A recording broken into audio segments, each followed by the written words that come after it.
नमस्कार दोस्तों, आज हम आपको प्राणपुर विधानसभा सीट के बारे में बताएंगे। दोस्तों, प्राणपुर विधानसभा सीट के 2 बार से सिटिंग एमएलए रहे विनोद कुमार सिंह का आज निधन हो गया है।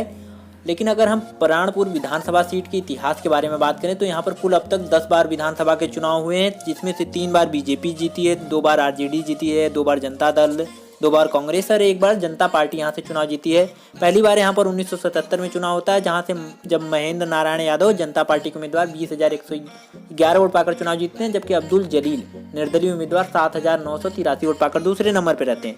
1980 के चुनाव में मोहम्मद शकूर कांग्रेस के उम्मीदवार चुनाव जीतते हैं 18,918 वोट पाकर, और महेंद्र नारायण यादव जनता पार्टी के उम्मीदवार 16,600 वोट पाकर दूसरे नंबर पर चले जाते हैं। फिर 1985 के चुनाव में मगन इंसान कांग्रेस के उम्मीदवार चुनाव जीतते हैं 34,891 वोट पाकर, और अब्दुल जलील निर्दलीय उम्मीदवार दूसरे नंबर पर रहते हैं 10,050 वोट पाते हैं।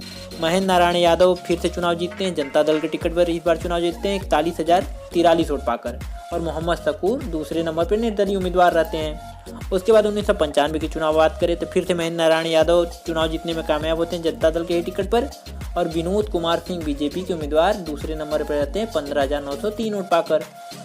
2000 के चुनाव में विनोद कुमार सिंह बीजेपी के उम्मीदवार चुनाव जीतते हैं 39,161 वोट पाकर, जबकि महेंद्र नारायण यादव आरजेडी के उम्मीदवार 35,810 वोट पाते हैं। फिर 2005 में जब अक्टूबर में चुनाव होता है तो आरजेडी के उम्मीदवार महेंद्र नारायण यादव चुनाव जीतने में कामयाब होते हैं 24,993 वोट पाकर, और राजकुमार मंडल एनसीपी के उम्मीदवार 13,577 वोट पाते हैं। उसके बाद 2005 में जब अक्टूबर में चुनाव होता है तो महेंद्र नारायण यादव चुनाव जीतते हैं, जैसा कि हमने आपको बताया। 2010 के चुनाव में विनोद कुमार सिंह 43,660 वोट पाकर चुनाव जीतते हैं, और इशरत परवीन एनसीपी के उम्मीदवार दूसरे नंबर पर रहती हैं। फिर 2015 के चुनाव में विनोद कुमार सिंह फिर से चुनाव जीतते हैं 47,094 वोट पाकर, और इशरत परवीन जो कि एनसीपी की उम्मीदवार थी 39,823 वोट पाकर दूसरे नंबर पर रहती हैं। अब आपको 2 तस्वीरें दिखा रहे हैं। विनोद कुमार सिंह बीजेपी के उम्मीदवार की तस्वीर थी, जो कि 2 बार से यहाँ से सिटिंग एमएलए थे। आज ही इनकी डेथ हो गई है। 2010 और 2015 में चुनाव जीते थे। और ये दूसरी तस्वीर इशरत परवीन की है, जो कि इस बार प्राणपुर विधानसभा सीट से चुनाव लड़ रही हैं, और इस बार इनकी जीतने की उम्मीद है या नहीं है, कमेंट करके हमें बताइए। और आपको क्या लगता है इस बार प्राणपुर विधानसभा सीट पर कौन उम्मीदवार चुनाव जीतेगा?